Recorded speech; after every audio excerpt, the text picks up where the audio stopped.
and welcome to the Cancer Research Institute Cancer Immunotherapy and You patient webinar series. Today is Wednesday, January 8th, 2020, and the title of today's webinar is Cancer Immunotherapy 2020 Research Update and a Look Ahead.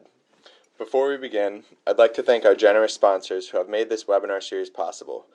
Bristol Myers Squibb, with additional support from Foundation Medicine.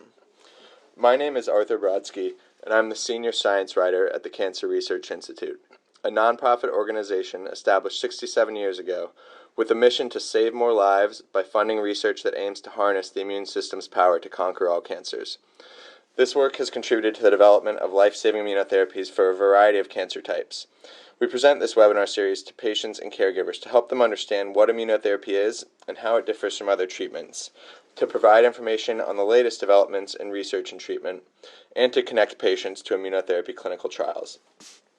Now, it is my pleasure to introduce today's expert speaker. Dr. Padmanee Sharma is a professor in the departments of Genitourinary Medical Oncology and Immunology, as well as the scientific director for the Immunotherapy Platform at the University of Texas MD Anderson Cancer Center, and also the co-director of the Parker Institute for Cancer Immunotherapy at MD Anderson Cancer Center. Dr. Sharma is a trained medical oncologist and immunologist whose research work is focused on investigating mechanisms and pathways within the immune system that are responsible for tumor rejection and clinical responses. She is the principal investigator of multiple immunotherapy clinical trials and conducts translational laboratory studies related to these trials, which enable her to develop novel immunotherapy strategies for the treatment of cancer patients. Dr. Sharma received the Emil Frey III Award for Excellence in Translational Research in 2016 and was inducted into the American Society for Clinical Investigation in 2018. She is the recipient of the 2018 William B. Coley Award for Distinguished Research in Tumor Immunology, CRI's highest scientific honor, and a member of both the CRI Scientific Advisory Council and the CRI Clinical Accelerator Clinical and Scientific Advisory Committees. So thank you for joining us today, Dr. Sharma. My pleasure. Thank you for having me. So 2019 capped an incredible decade for immunotherapy. And before we look at the upcoming year, I was hoping you could kind of quickly recap some of the most important advances and approvals from this past year. I think in 2019 we made a lot of advances with immunotherapy and focusing specifically on immune checkpoint therapy. I want to point out that, we've had previous approvals, for example, in tumors like melanoma and lung cancer. And I think in the past year we saw an approval in breast cancer for the first time. And that's exciting because for many people that were treating breast cancer, the prior clinical trials with immunotherapy did not work as well. And for the most part, breast cancer is what we consider a cold tumor. And so to see that we could get treatment for breast cancer with clinical efficacy and clinical responses that led to FDA approval for a combination with an anti-PD-L1 agent plus chemotherapy for this tumor type was very reassuring. We still have a lot of work to do to get even more patients to respond in terms of breast cancer treatment, but I think we're starting to see now that it is possible, and 2019 was the year for that. I think 2019 was also the year for another difficult tumor type, which is pancreatic cancer, where we were able to see results with another combination trial where we included an anti-PD-1 antibody with an anti-CD40 antibody and chemotherapy again in this novel triplet combination, and we're able to see clinical responses for the first time in patients with pancreatic cancer as a result of these kinds of immunotherapies. So I think we have new approvals and new advances that we can build upon for 2020. That's great to hear, and I'm really glad you brought up breast cancer and pancreatic cancer specifically, which, as you mentioned, have been really hard to treat in the past. And hopefully, especially with respect to that pancreatic cancer one, while there haven't been that many patients treated so far, hopefully it will continue to be effective as more patients are treated.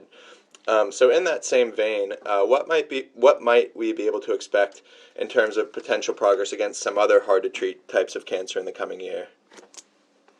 Yeah, so I think, outside of the breast cancer and pancreatic cancer space, we're also dealing with prostate cancer and glioblastoma multiforme, for example, as other tumor types that have not had approvals with immune checkpoint therapy agents. And so these are still difficult to treat tumors that we're working with.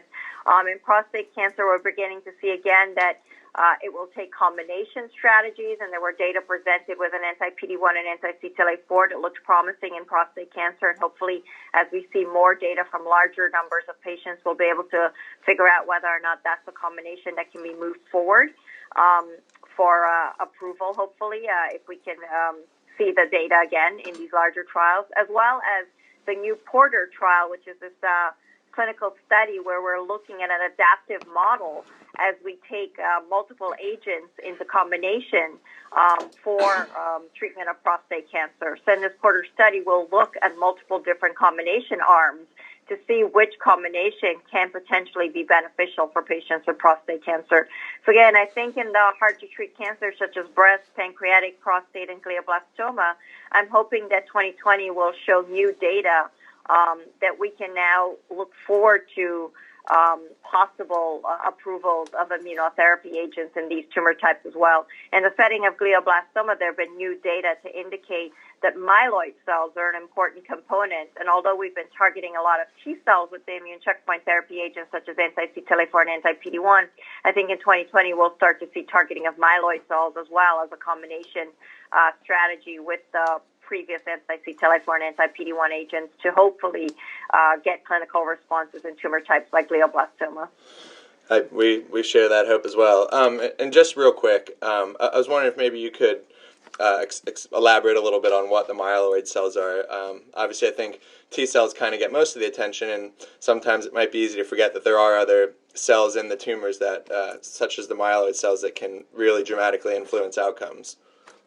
Absolutely. I mean, T cells, of course, are the soldiers, right? So T cells go out to do the job of attacking and killing the tumor cells, but the T cell response is dependent on other cells within the immune system, such as dendritic cells and myeloid cells.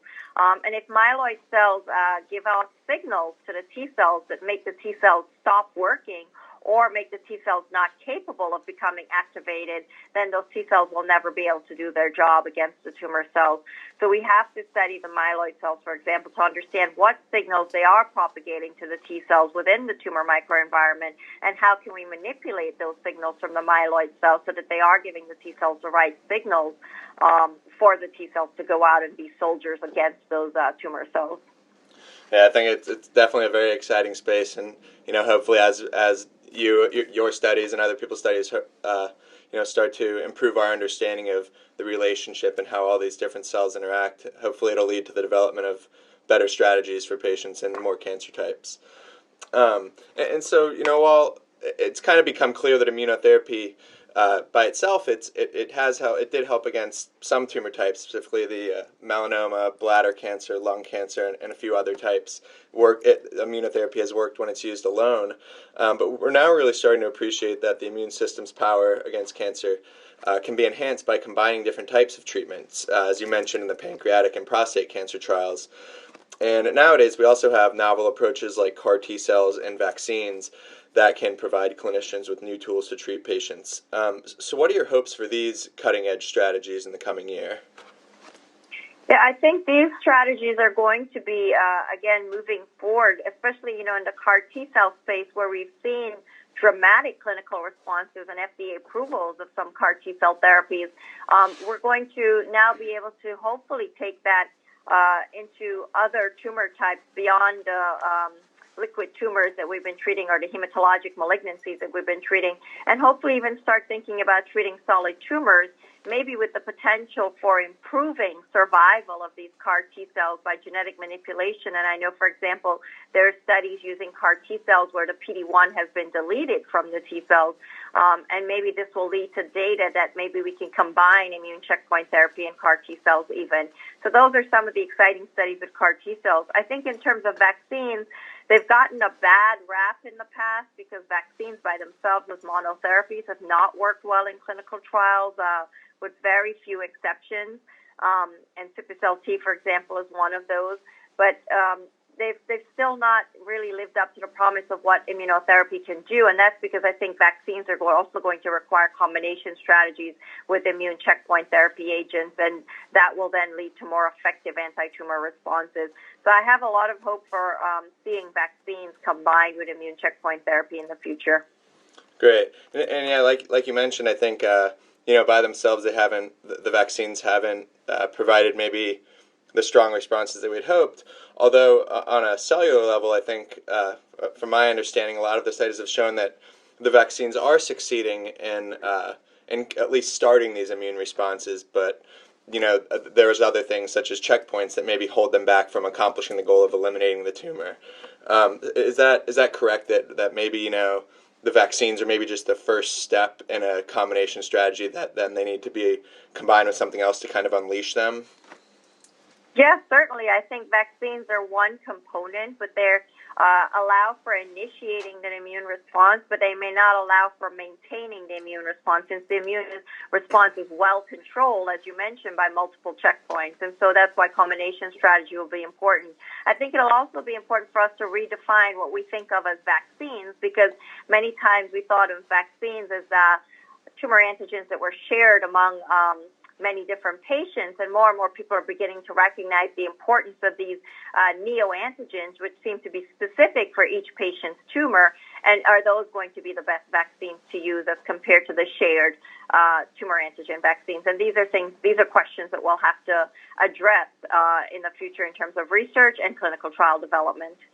And so I want to focus real quick. You mentioned the neoantigens, which are every patient's tumor is somewhat different because aside from genetic twins, everyone starts out with their own unique genome. But as tumors evolve, the mutations that occur are in some ways random in every patient. No two patients have the same exact types of mutations in their tumors. But one of the other kind of concerns that's out there, especially on a lot of patients' minds, is the cost of immunotherapies. Especially with kind of more towards with the cell treatments, but some others as well. And some people might be thinking, if we have to make a vaccine for each patient because each patient's tumor is different, that might get really expensive. Is that necessarily the case with the vaccines that are being used today? No, actually, it turns out the vaccines are quite easy to make. Synthetic peptides or proteins are quite easy to make and should be considered very cheap. And I think in a lot of ways, even as we make monoclonal antibodies, it's pretty cheap to make them. It's just how will they be priced by companies is a different question. And that's something that's, I think we need to bring a lot of different people to the table, including scientists and physicians and pharma companies and regulatory groups, to try and make those decisions together. But, from our standpoint, we see that making the vaccines is actually not an expensive process. That's good to hear. And by that same token, as far as bringing all the different stakeholders to the table, I know you've had some experience working with our CRI Clinical Accelerator of trying to, not necessarily focusing on the prices of these things, but at least getting all these people in the same room and trying to, we're all going after the same goal of trying to eliminate cancer, and doing it in these different silos might not be the most productive way. So could you talk a little bit about kind of these efforts on the collaboration front, about how these might help lead to better strategies? Yeah, I mean, it's been, clear that the more people you put in the room that are focusing on a problem, the better the chances are that you can come up with strategies that work. That we each have our strengths that we bring to the table, and not one person is going to solve all the problems. So that's why it's important to have teams that work together. And I think that was a problem, and maybe still is a problem to a certain extent, because the language that we all use and the ways in which we think of the problem, we need to be able to communicate our science in a way that somebody else can understand. So sometimes, the regulatory teams may use a different set of jargon, and the scientists may use a different set of jargon, and so when they communicate, they're not understanding each other because it sounds like two different foreign languages, right? So we're trying now to be better at breaking down our jargon and our scientific concepts into lay terms that anyone can understand. And that, I think, that level of communication will help the process as we each start to see the strengths that we can bring together to really formulate effective plans for how to make things work better as combination strategies, how to have multiple different pharma companies that's able to combine their different agents in clinical trials, and how to hopefully bring drug prices down. I definitely agree that is an important component that will hopefully help move the entire field along.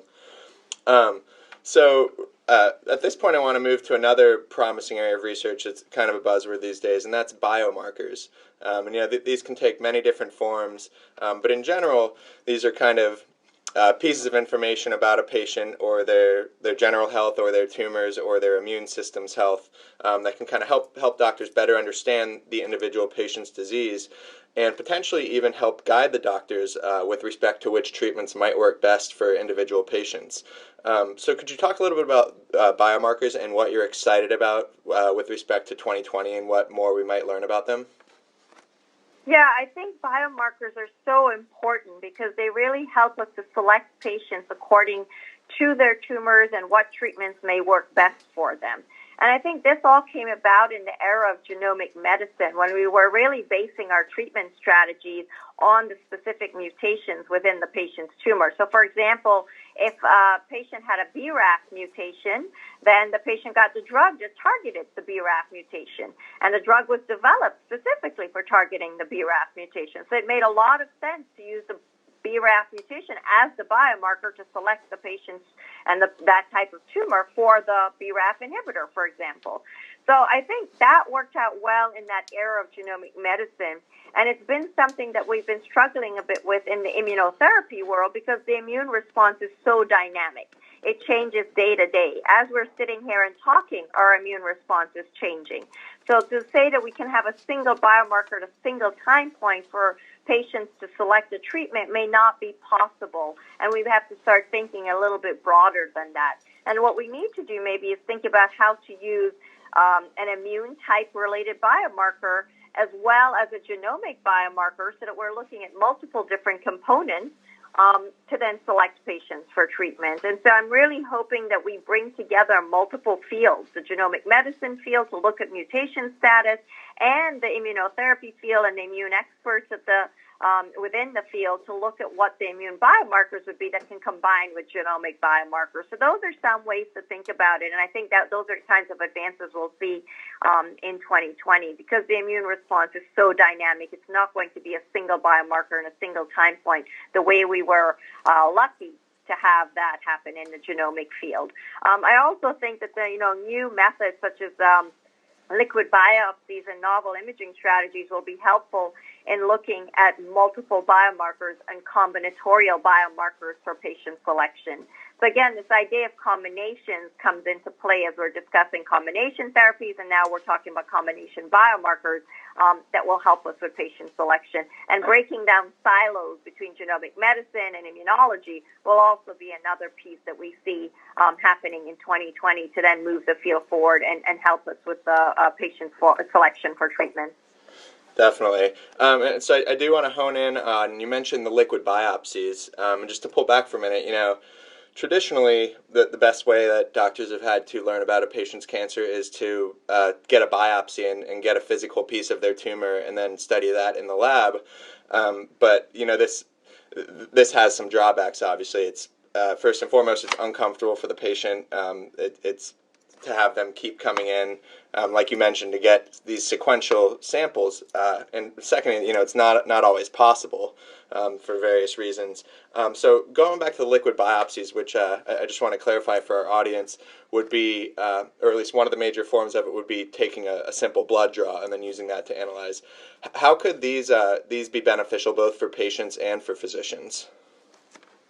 Yeah, I think the liquid biopsies are promising.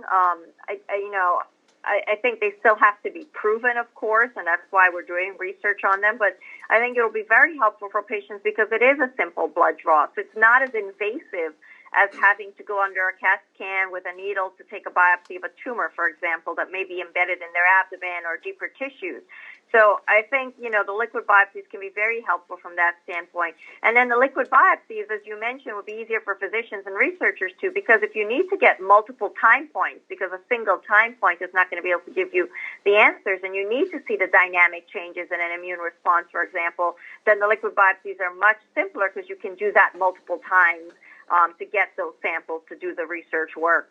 So, I think from that standpoint, liquid biopsies hold a lot of promise. But we have to do the work to really show that the liquid biopsies can give us same amount or, as meaningful and relevant the information that we get from the actual biopsies of the tumors. And that's the research we'll see happening in 2020. That's great to hear.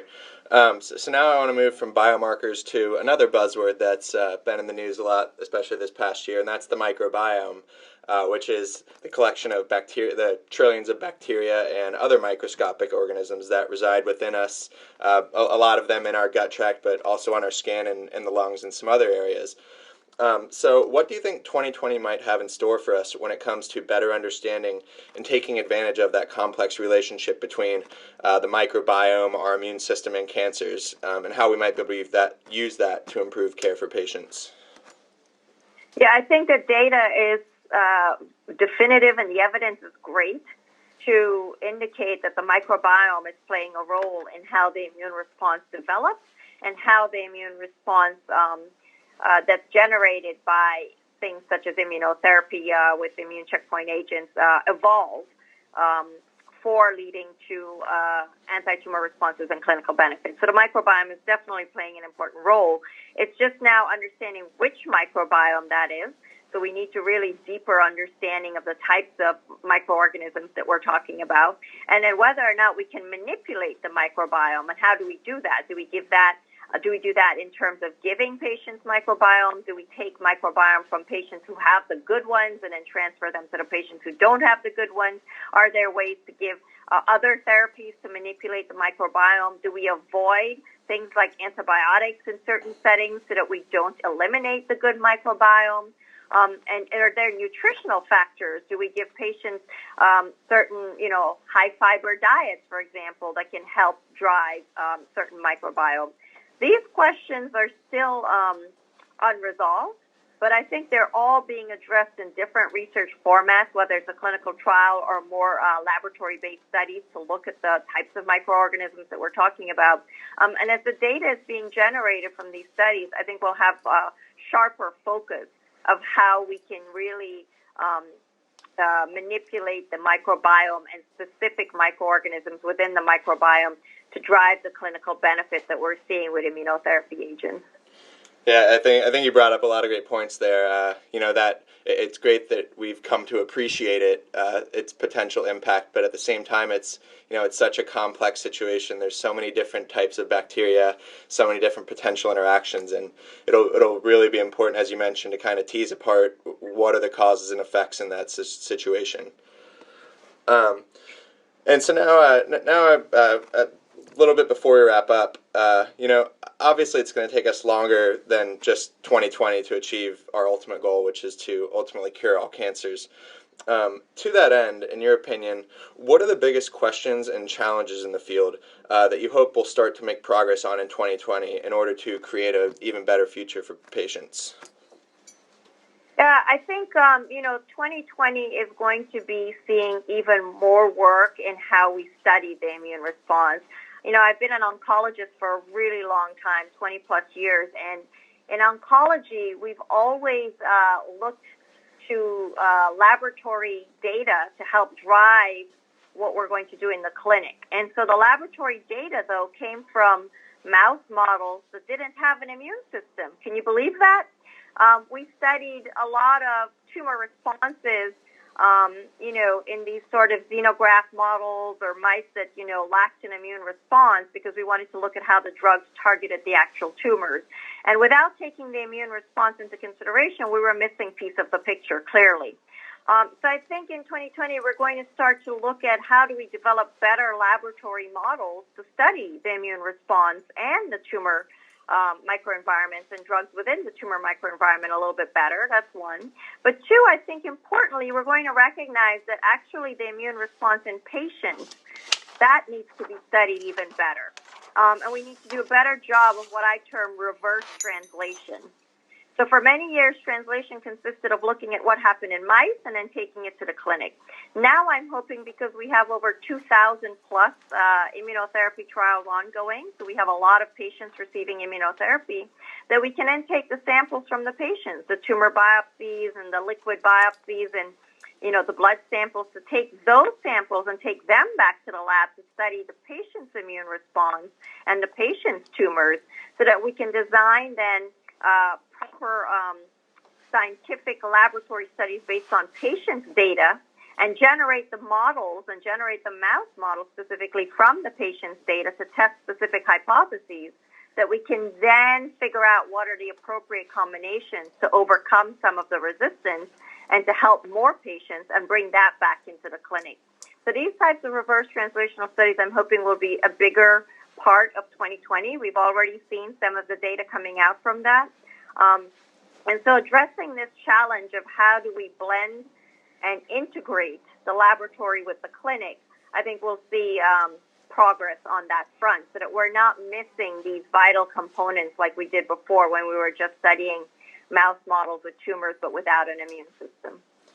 Yeah, I think that's so crucial, like you mentioned, that we're, at the very least, started to, as you mentioned, the mice without immune systems, and being able to incorporate that, whether it's the microbiome, all these different things. And as you mentioned, it's not just a one-way route from the mouse and then try it in humans, and if it doesn't work, go back to the drawing board. It's this continuous cycle where each what we do in the lab informs what you do in the clinic, and then what we observe in the clinic then informs the next round of experiments and so on. I think it's become a very good model, and hopefully it'll pay dividends. So that is all the time that we have for today. Thank you so much, Dr. Sharma, for your extremely informative and inspirational responses. For more of our webinars and the additional resources that we have for patients and caregivers as part of CRI's Answer to Cancer educational programs, we encourage you to check out our website at cancerresearch.org/patients. Here, you can read and watch stories shared by others who have received immunotherapy treatment across a wide variety of cancer types. You can register for one of our immunotherapy patient summits, browse our entire library of past webinars featuring the world's leading immunotherapy experts, such as Dr. Sharma, access information on other resources including treatment, emotional support, and financial assistance, and find help locating an immunotherapy clinical trial. Finally, I'd like to thank our sponsors one last time for making this webinar series possible, Bristol Myers Squibb, with additional support from Foundation Medicine. I'd also like to recognize and thank BioRender, whose platform was used to create the majority of the graphics that you saw today. And again, you can watch this and all of our other webinars on our website at cancerresearch.org/webinars to learn more about the immunotherapy options in a number of cancer types. Dr. Sharma, I just want to thank you so much again for taking the time with us today and for the amazing work that you are doing to advance immunotherapy for patients. We wish you the best of luck. Thank you so much. Happy 2020 to everyone. Thank you, Dr. Sharma.